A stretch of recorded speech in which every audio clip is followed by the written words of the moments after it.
Kumiri dong ichawa wa me yor komwa mera na lok matika kati waki I arua kama kumbete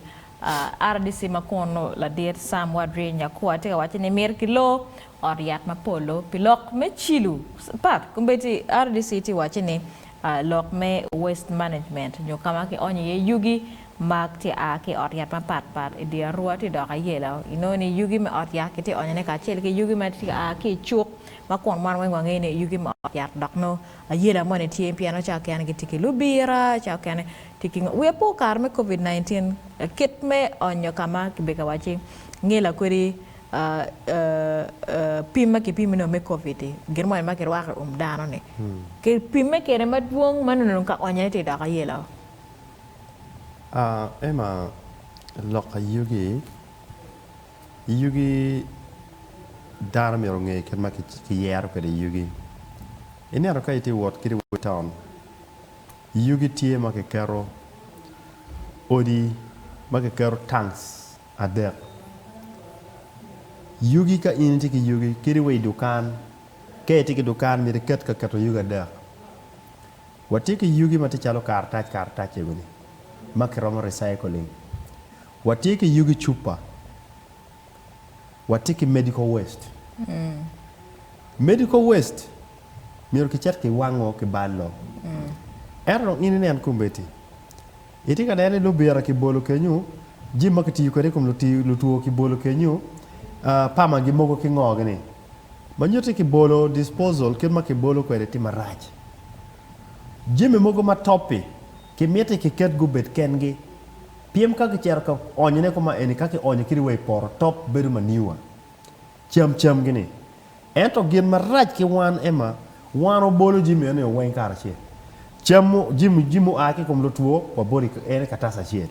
lu biara bene ki tiu kwere ki boli I bakera che ngar mono biro wane pama ma ki tiu kwere kuma ki bolo kenyu la rubu chamo de ko tio de mo donki onye ene bunga I wilu biara ene ki gin ene wen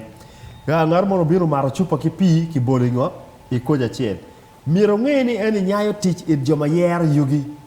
piem ka ini ka onyo yugi mir gubet ka yinyune cham ti kwe mir ke kwan and yugi mukene can be used for other things pen wa wange chalo yugi me cham me fruits and rama tich kere real fertilizers those are fertilizers in anyway era yugi me Ot-Yat kama syringes ti ye kono lubira ti ye pera me reusing so wati ni yugi ma aki jimi mogo ma Cilo ti yeni mir ke wange chochot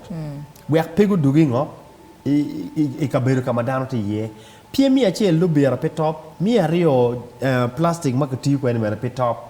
o we ne plastic materials mo kane ki charo ki recycling ki dwogo gi chene tich mi yupo jimo kane jima chalo pama gi ma topi ene ki ye ki bedo kam ki kero kamo mere gi topo chi gi dok chene ngo ingom eto jima chalo cham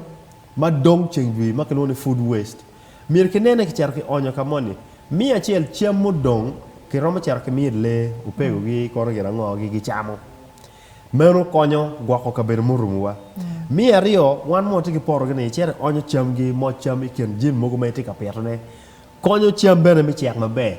kwanyi loka fertilizer kono ki timo ngogi ni ento piemo pe ka gwoko jimi mo ati ko di mabe malupe ki leo